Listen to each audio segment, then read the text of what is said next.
What's up, fight fans? And we're back at it with another one here at Round One Sports Talk. As you can see, we're getting the studio, everything situated. Everything is almost exactly where I want it to be. I'm gonna start bringing out and dropping more content.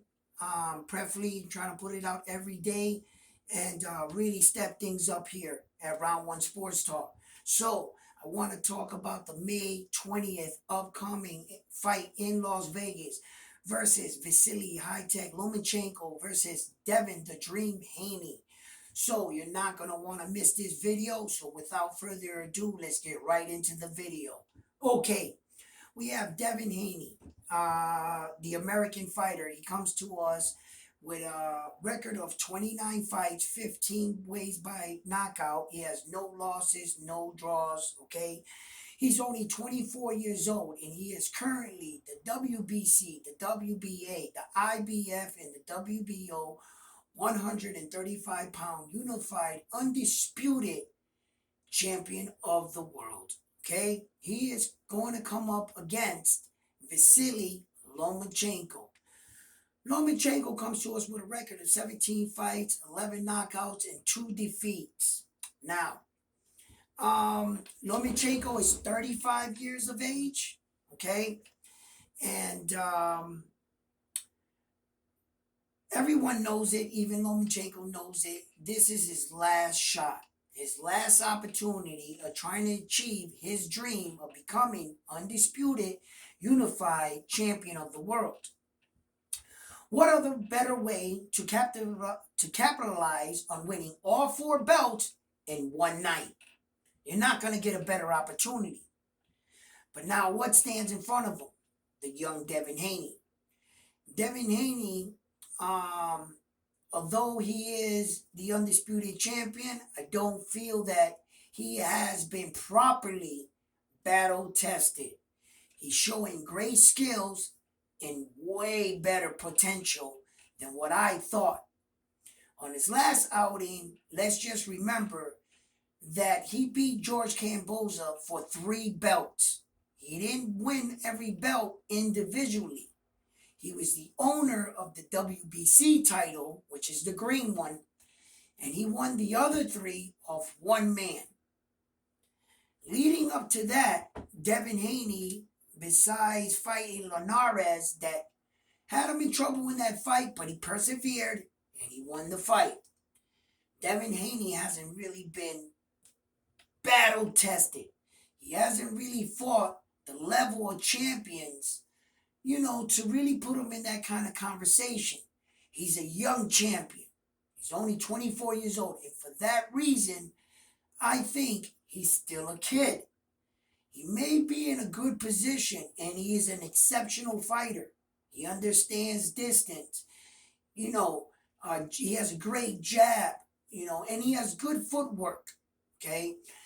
And what made Lomachenko look really dominant is when people stood in front of him. You cannot stand in front of Lomachenko. He is too fast, and he has way better footwork than Devin Haney does.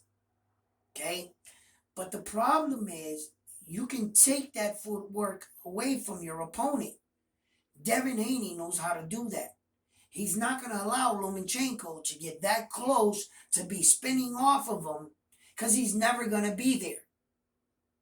And if you can move with Lomachenko, cut the ring, and use your jab to keep him at bay, he's going to take that footwork away from him. You see? But like a lot of young fighters and a lot of fighters, you can fight a young fighter's ego at times. If he's not mentally prepared for this fight, because you have to be physically and mentally prepared, trained well, to not to let yourself to get lawed in, to not to let the opponent fight at your ego and get you to fight his fight. See? And a young fighter like Devin Haney, he has a lot of experience, but he doesn't have a lot of championship experience. Lomachenko's a 2-time Olympic gold medalist. That's good. It's great. But the Olympics is amateur boxing. Even though it's the best of the best amateur boxers, and in some countries, their amateur boxers are professional boxers. Okay? But that's all they have. So they put them against our amateur boxers, which is really unfair. But Lomachenko wins 2 gold medals. But amateur boxing, 3 rounds. Headgear, protection, right? That's not professional boxing. So we can't bring that in. I can only judge Lomachenko for what he has done in his career as a boxer. And he has a pretty good boxing career for such little fights, 17 fights. He's 35 years old. For God's sakes, you mean to tell me that if Lomachenko loses his fight, he has a potential to retire, to hang it up? What is he going to do at 36, 37 years old? Is he going to still fulfill his dream? If he has nothing left in the sport out of his mouth to accomplish but to unify these titles, and this is his opportunity at 35 years old, what more do we expect from him? Is he going to go down and win 1 more belt and try to win 4 belts? How many years would that take him to do? Or will another opportunity present itself and he come back out and say, well, then I'll fight this guy for 3 belts and I'll see if I can get the 4th one over here or something. You never know in the sport of boxing. But I always try to stay neutral because I'm reporting boxing, but we have to pick somebody, right?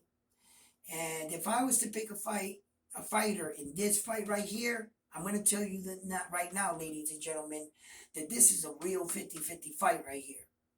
This fight can go either way because Devin Haney is still a young man. And what I take from Devin Haney, and I always keep this in the back of my mind, that Devin Haney is doing all of this with his young man strength. He hasn't even come into his grown man strength yet. A lot of people are saying Devin Haney's not a big puncher, but he hasn't developed his man strength yet. You get that anywhere between the ages of 24 and 27. Right in between that time, you get your last bit of strength, your man strength, and you're in the prime of your life. Okay? So Devin Haney hasn't even reached that pinnacle yet, but yet he has achieved so much. A lot of people are saying about his power, don't worry about it. It's about to show up. And it could show up in this fight right here. Okay? I do know that when we do see Devin Haney, he is a professional. You know, nothing in his track record shows me, 1, he's going to make weight. 2, he's going to show up to the fight. And 3, he's going to be in the top peak of his condition. You're going to get the best version up to date of Devin Haney. That's what we're going to see from Devin Haney. I truly believe that. So, how this fight plays out, how do you see the fight going? Do you see Lomachenko dominating this fight? Do you see Lomachenko winning on points? Do you see Lomachenko knocking him out?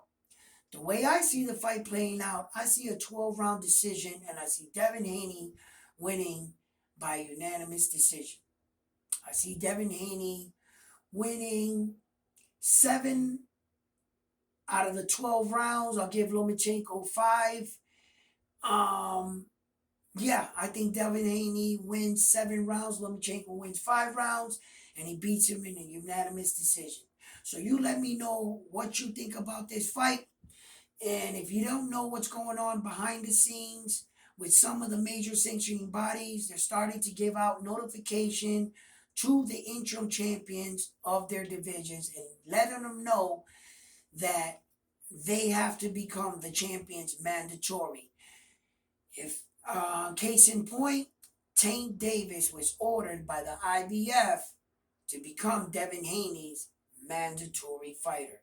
So if Devin Haney is to be successful against Lomachenko in this fight, his next fight is going to be the one and only Tank Davis, pre-ordered by the IBF. because Tank Davis is the IBF interim champion.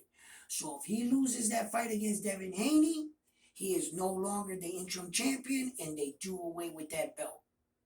Okay, um, at times I was wondering why the sanctioning bodies were going over the higher up guys. Why they were targeting them first. Why don't you get some of these gold and silver interim belts out of the way first? But I could see in a business standpoint why they would tell Tank Davis that first. Tank Davis is one of the biggest draws in all of boxing. And if you can get one of the biggest draws of all boxing to fight against the undisputed champion, that's a mega fight. It's a mega payday. Yeah, order that fight. So that way we can see these kind of fights.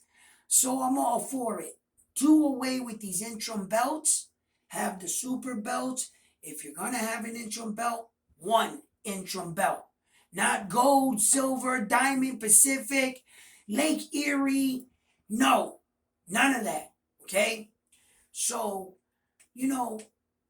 this is a real interesting fight because in this case right here, I'm expecting to see two better versions of the fighters. I know what both fighters are capable of doing. Styles make fights. And Lomachenko has shown to have problems against this particular style of fighter. But they already know that. They already know that. Lomachenko has been known to be a slow starter. They already know all of this. They know what he looked like against Jamie Ortiz. So they already know what they have to work on. It's up to the day of fight night to see how hard they worked, how hard they trained, how much did they put into this. 35-year-old man at this level in the game, I think he knows what's at stake. I don't doubt that Lomachenko's out there training his ass off for this fight. This is his moment. This is what he waited for his entire life. Do you really think he's going to train half-assed for this fight? I don't believe it. I believe we're going to get two really determined men on a really high skill level, and it should stand to be a really great night. Look, there is a phrase that goes around in boxing. It's called cherry picking a fight.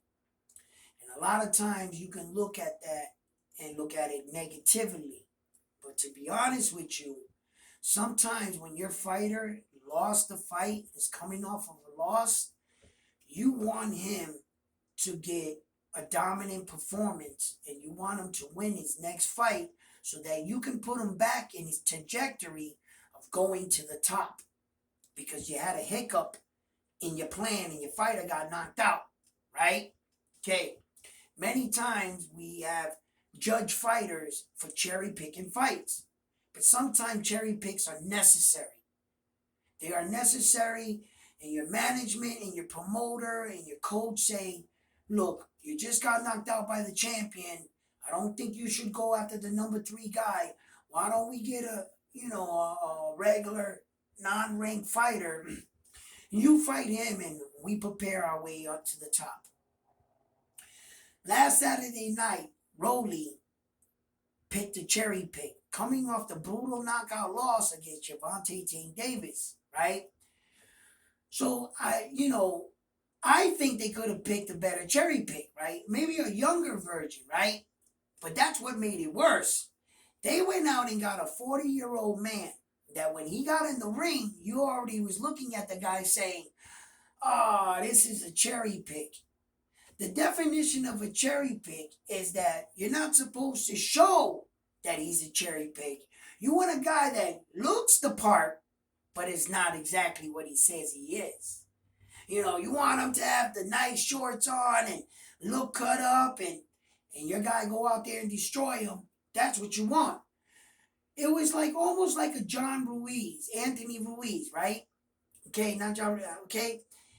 When he went and fought against Anthony Joshua, how many people said this was a cherry pick? Right? And That's a cherry pick gone wrong right there. Okay? Rolly, not only was he supposed to beat this guy in an impressive fashion, he gets knocked down in the fight. Not only did he get knocked out in the fight, going into that ninth round when he knocked that guy down and he had him hurt, he had him moving wobbly, but it wasn't the kind of hurt where you stop a fight over. This is a 40-year-old man that signed up for a fight. He didn't sign up to play checkers. He signed up for a fight. Let him go out on his shield. Prove to me that Rolly could finish this guy. And it was obvious that the referee mysteriously was informed and said, Rolly's our guy. He's going to be our superstar. We're trying to build him back up. He needs to win this fight. Now, you put the fighter in the ring. If he's not taking care of business, the referee's your backup, right? And that's kind of what I think I saw there, right? The referee saw there was his moment. He had him stunned on the rope. He just couldn't put him away. So the referee said, if you're not going to put him away, I'm going to stop the fight. And he justified it on the fact that the guy was hurt. He wasn't bleeding. He wasn't staggering. He wasn't not defending himself. He was defending. He wasn't throwing too many punches back, but he was throwing punches. But he stopped the fight. This is a fight, right? They went back to the scorecards, and lo and behold, this is what I wanted to see. Who is winning the fight leading up into that ninth round? And lo and behold, that man was winning the fight leading up into the ninth round. Had that referee not stopped that fight, and that fight was to continue on the same pace it was going, Rolly was going to lose that fight. Cherry pick gone wrong. Exactly. And I believe that this fight and this performance actually made him look worse, if you ask me. He didn't do anything for his credibility. He didn't take care of business. He didn't knock the guy out. Where does this put him? I don't know. But that's boxing for you, right? We have a great fight coming up, right? And on May 20th, we got Junto, and he's fighting Maloney. And that's going to be a good fight as well. As we all know, we're waiting for the highly anticipated matchup between Naoya Inoue and Stephen Kubo Fulton. Now, that's a fight that I really want to go back and look at and break down some more tail of the tape, and really see where they're at in the fight. I just can't wait for that fight to happen. So please, like, share, subscribe to the channel. It helps build the channel. As you can see, we're growing here. Thank you for all your support. Thank you for your feedbacks and your comments. I read every one of them. I try to answer all of them, and thank you for everything. I hope you liked the video, and I'm on to the next one. Peace.